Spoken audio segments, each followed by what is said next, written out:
ನಮಸ್ಕಾರ ಸ್ನೇಹಿತರೆ, Kannada Shri world 03 YouTube ಚಾನಲ್ಗೆ ಸ್ವಾಗತ.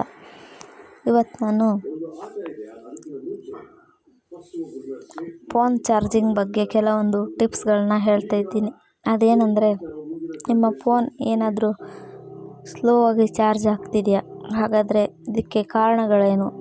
ನಾವೇ ಇದನ್ನು ಹೇಗೆ ಸರಿಪಡಿಸ್ಕೊಳ್ಬೋದು ಅನ್ನೋದ್ರ ಬಗ್ಗೆ ತಿಳಿಯೋಣ. ಹಾಗೆ ವಿಡಿಯೋನ ಸ್ಕಿಪ್ ಮಾಡದೆ ಕೊನೆವರೆಗೂ ನೋಡಿ, ಹಾಗೆ ಸಬ್ಸ್ಕ್ರೈಬ್ ಮಾಡಿಕೊಡಿ. ನಿಮ್ಮ ಫೋನ್ ಏನಾದರೂ ಚಾರ್ಜ್ ಆಗೋಕ್ಕೆ ತುಂಬ ಸಮಯ ಆಗುತ್ತಾ? ಕೆಲವೊಮ್ಮೆ ಗಂಟೆಗಟ್ಟಲೆ ಆದರೂ ಚಾರ್ಜ್ ಆಗೋದಿಲ್ಲ. ಈ ಸಮಸ್ಯೆ ಸಾಮಾನ್ಯ, ಆದರೆ ಇದಕ್ಕೆ ಒಂದು ಪರಿಹಾರ ಇದೆ. ಹಾಗಾದರೆ ಈ ಸ್ಲೋ ಆಗಿ ಚಾರ್ಜ್ ಆಗೋದಕ್ಕೆ ಕಾರಣಗಳೇನು? ಕೆಟ್ಟ ಕೇಬಲ್ ಅಥವಾ ಅಡಾಪ್ಟರ್, ನೀವು ಬಳಸ್ತಾ ಇರುವ ಚಾರ್ಜರ್ ಅಥವಾ ಕೇಬಲ್ ಕೂಡ ಸಮಸ್ಯೆಯ ಮುಖ್ಯ ಕಾರಣವಾಗಿರ್ಬೋದು.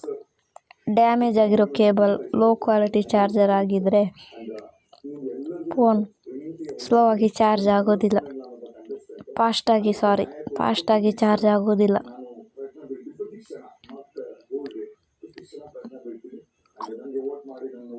ಇನ್ನು ಚಾರ್ಜಿಂಗ್ ಪೋರ್ಟ್ನಲ್ಲಿ ಡಸ್ಟ್ ಅಥವಾ ಬೇರೆಲ್ಲ ಇರಬಹುದೆಂದು ಒಂದ್ಸರಿ ಚೆಕ್ ಮಾಡ್ಕೊಳ್ಳೋದು ತುಂಬ ಉತ್ತಮ.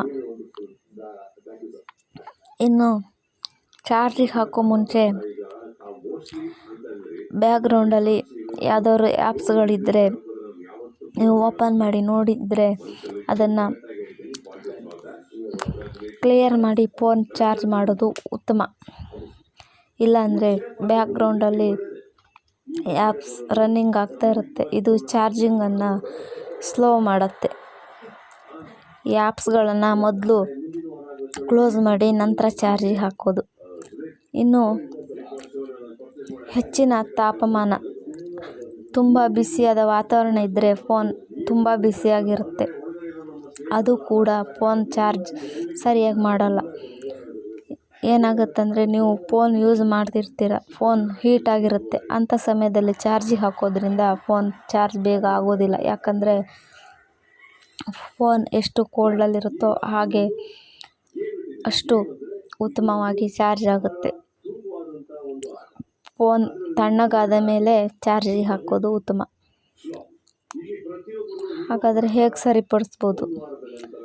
ಕೇಬಲ್ ಮತ್ತು ಚಾರ್ಜರ್ನ ಒಳ್ಳೆಯ ಮತ್ತು ಟೆಸ್ಟ್ ಮಾಡಲಾಗಿರೋ ಚಾರ್ಜರನ್ನೇ ಉಪಯೋಗಿಸಬೇಕು. ಕೇಬಲನ್ನು ಕೂಡ ಒಳ್ಳೆ ಕೇಬಲನ್ನೇ ನೀವು ಉಪಯೋಗಿಸೋದ್ರಿಂದ ಈ ಸಮಸ್ಯೆ ಸರಿಪಡಿಸ್ಬೋದು.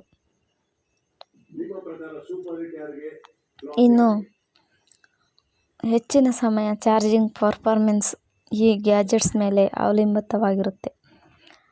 ಪೋರ್ಟ್ ಕ್ಲೀನ್ ಮಾಡೋದು, ನಿಮ್ಮ ಫೋನ್ ಪೋರ್ಟನ್ನು ಸೂಕ್ಷ್ಮವಾಗಿ ತಪಾಸಣೆ ಮಾಡಿ ಮತ್ತು ಸ್ವಚ್ಛಗೊಳಿಸಬೇಕು. ಅದರಲ್ಲಿರುವ ಸಣ್ಣ ತೂತಿನಿಗೆ ಅಥವಾ ಬ್ರಷ್ ಬಳಸಿಕೊಂಡು ಡಸ್ಟ್ ತೆಗೆದು ಹಾಕಬೇಕು. ಬ್ಯಾಕ್ಗ್ರೌಂಡಲ್ಲಿ ಆ್ಯಪ್ ಮುಚ್ಚಿ ಚಾರ್ಜ್ ಮಾಡೋದಕ್ಕೂ ಮುನ್ನ ಎಲ್ಲ ಆ್ಯಪ್ಸನ್ನು ಬ್ಯಾಕ್ಗ್ರೌಂಡಲ್ಲಿ ನಡೀತಾ ಇದ್ದರೆ ಮುಚ್ಚಿರಿ, ಅಂದರೆ ಕ್ಲೋಸ್ ಮಾಡಿ. ಹೀಗೆ ಮಾಡಿದರೆ ಚಾರ್ಜ್ ಬೇಗ ಆಗುತ್ತೆ. ಕೂಲಿಂಗ್ ಮತ್ತು ಉಷ್ಣ ನಿಯಂತ್ರಣ, ಫೋನ್ ಬಿಸಿಯಾಗಿದ್ದರೆ ಕೊಂಚ ಬಿಡಿ, ಅಂದರೆ ನ್ಯೂಟ್ರಲ್ ತಾಪಮಾನದಲ್ಲಿ ಚಾರ್ಜ್ ಮಾಡಿ. ಈ ಟಿಪ್ಸ್ಗಳನ್ನು ಫಾಲೋ ಮಾಡೋದ್ರಿಂದ ನೀವು ನಿಮ್ಮನ್ನು ಕಾಡೋ ನಿಧಾನ ಚಾರ್ಜಿಂಗ್ ಸಮಸ್ಯೆಯಿಂದ ಹೊರಬರ್ಬೋದು. ಇನ್ನು ನಿಮ್ಮ ಫೋನ್ ಚಿಟಿಕೆಯಲ್ಲಿ ಚಾರ್ಜ್ ಆಗಲು ರೆಡಿ ಆಗುತ್ತೆ. ಈ ವಿಡಿಯೋ ನಿಮಗೆ ಇಷ್ಟವಾಗಿದ್ದರೆ ದಯವಿಟ್ಟು ಲೈಕ್ ಮಾಡಿ, ಶೇರ್ ಮಾಡಿ, ಹಾಗೂ ಇನ್ನಷ್ಟು ಉಪಯುಕ್ತ ಮಾಹಿತಿಗಾಗಿ ನಮ್ಮ ಚಾನಲನ್ನು ಸಬ್ಸ್ಕ್ರೈಬ್ ಮಾಡಿ.